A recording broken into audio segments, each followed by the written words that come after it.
Recovery after hitting rock bottom is slow but consistent. We have now started to look upwards, and in the next few quarters, we would reach where we had left. But this crisis has taught us many things, many lessons which were unimaginable, never thought, and never heard. Our change to this impact has never been more relevant than now. While the world is longing for peace and recovery in markets, we stand by people affected in this crisis. VYAPT Global Growth Series is not just instilling hope, it is helping businesses grow, and we know that you are in the center of the value chain. You matter to the world, and this initiative salutes the affected who have mustered courage and are looking forward to turn this crisis into opportunity. In our growth series today, we have with us Mr. Rajiv Singh, who is the MD India at Cargo Partner. Rajiv, with over 2 decades of experience, has been instrumental in his contribution in various industries. Welcome, Rajiv.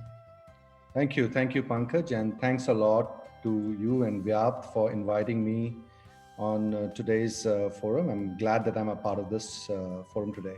Thank you. So my first curiosity is, last 6 to 8 months haven't been great for the world, where we have witnessed great slump in economies. But what are the opportunities, if any, this crisis created for cargo and logistics business?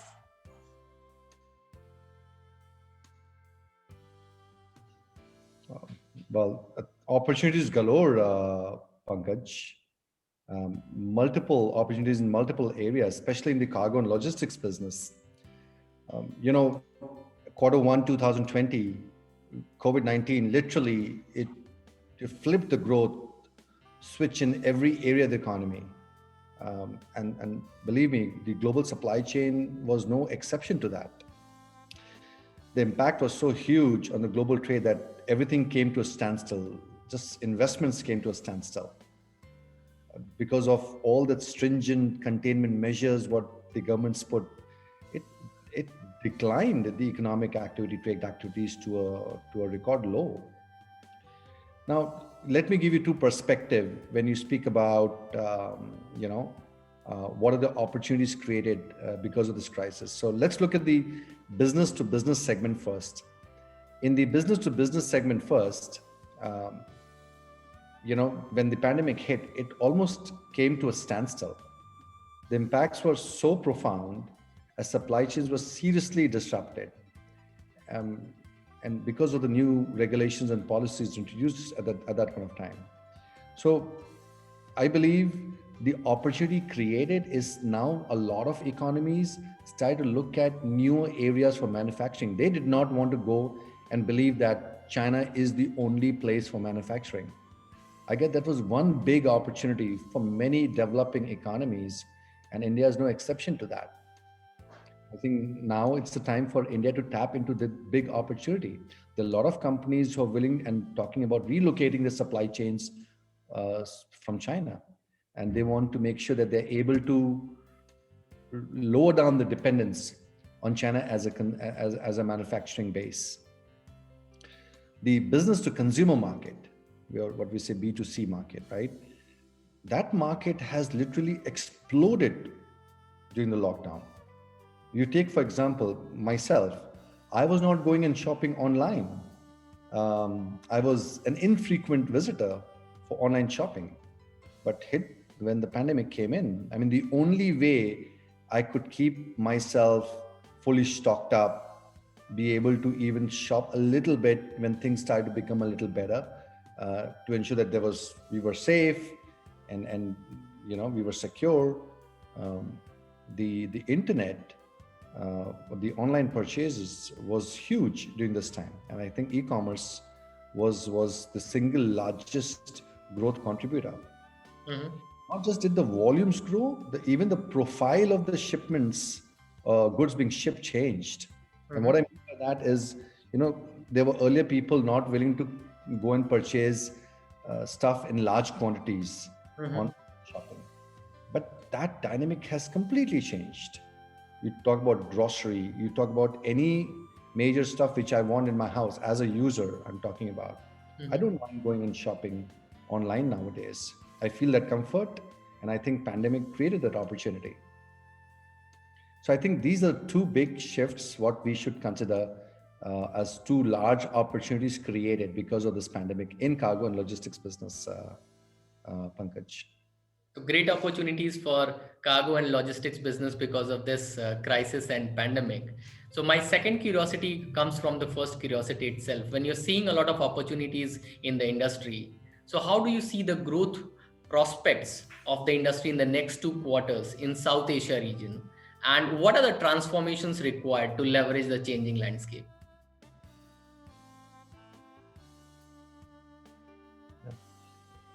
Again, great question. So when you say South Asia region, I'll definitely speak, in context to the largest economy in the South Asian region, which is India.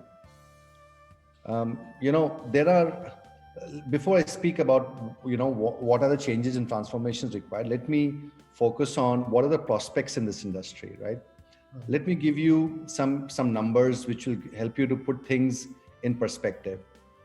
I'm not sure how many people follow the global ranking of World Bank's, logistics performance index ranking. India ranked close to 54 in 2014, and now in 2018 they ranked about 35. That was a massive jump for a developing economy like India. And this really measures the overall logistics performance, right? As such, the Indian market alone, if I'm talking about the 3PL market, the freight transport market, the cold storage market, all this has immense growth prospects. The growth is close to be expected to be in double digits in terms of CAGR growth over the next few years. I'm not just talking for the next 2 quarters, but even for the next 2 years. So I see there'll be a huge demand in 3PL. That's mainly spurred or growing because of growth in manufacturing. That's what we expect. And manufacturing, because we expect the supply chains to shift in that segment from economies like China. Growth in retail, growth in FMCG, growth in e-commerce sectors.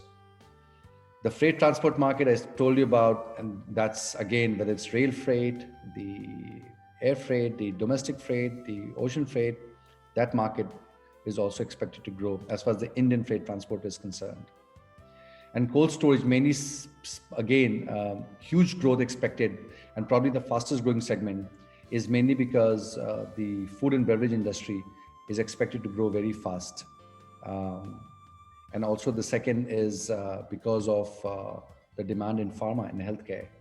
And India being the largest pharma producer of the world, I would see the cold storage market in India is expected to grow very fast. These are the growth prospects as far as logistics and cargo is concerned, Pankaj. But if I talk about, what are the transformations required? Transformations are required from three perspectives. Let's talk about the first one, infrastructure development. I think it's no brainer for people to realize that if you want logistics to become more efficient, not just in terms of speed, but in terms of cost, the overall infrastructure needs to be there to be able to support that growth, right? So with this road, port, rail, I think that it will help us to ensure that we are able to address some of the cost and speed issues. The second is the soft infrastructure. What is the education and training and policy supporting that growth of infrastructure? So that's one area. The second is the policy itself. I think GST was a big reliever, and there's a big boost to the cargo and logistics world. Earlier, people were so focused in having warehouses, in different states, but that's not the case anymore, and that's proving to be a game changer. And this will still grow, and I see that there's still a big segment, big demand in the near future. And last but not the least is new technology.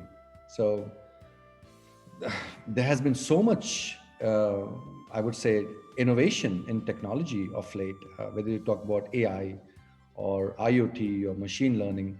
This will disrupt the conventional working in the country logistics sector. This is not the case before. So I think These three areas are the transformations required for us if we want, to capture this growth, and the overall industry grows as per what we are projecting. That's really great, Rajiv. And in fact, the kind of growth what you are counting on is really great, and it's really an optimistic thing for the outer world, for the viewers who are seeing this episode. But when you're talking about these growth and opportunities, I'm sure these growth and opportunities would definitely have some kind of job prospects as well. So, what kind of job prospects do you see out of these growth and opportunities in logistics segment?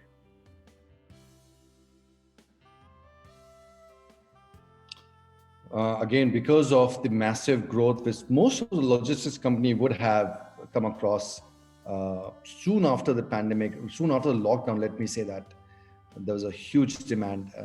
And that was mainly three areas I'd focus on. One is growth in e-commerce, right? That's the single largest catalyst towards more opportunities in logistics. We expect massive growth in fulfillment and last mile delivery options, and I feel that's where a lot of job prospects would come in, and more skilled people at that level who are very good in fulfillment and last mile delivery services. There'll be a huge requirement in that segment.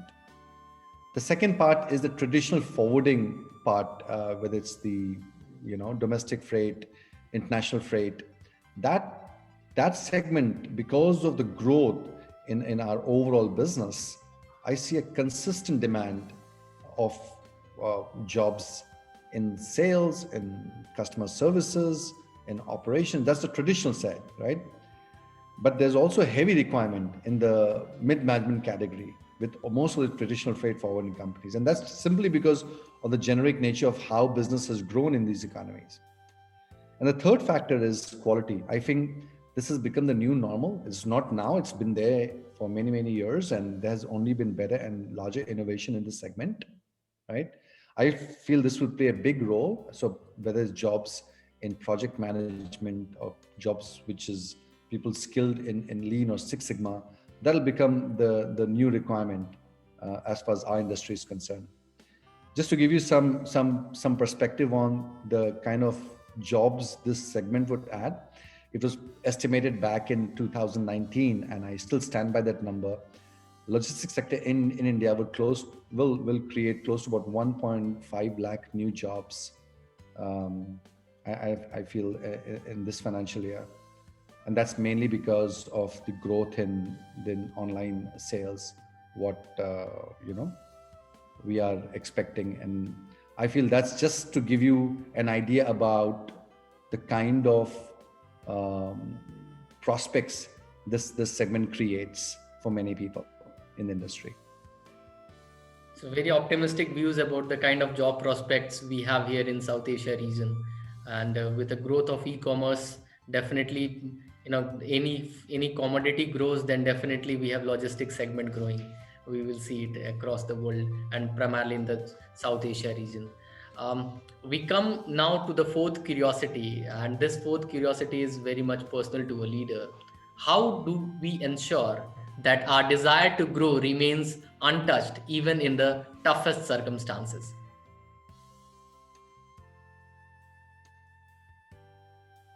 Great question, Pankaj, and I'll try to answer it to the best of my ability.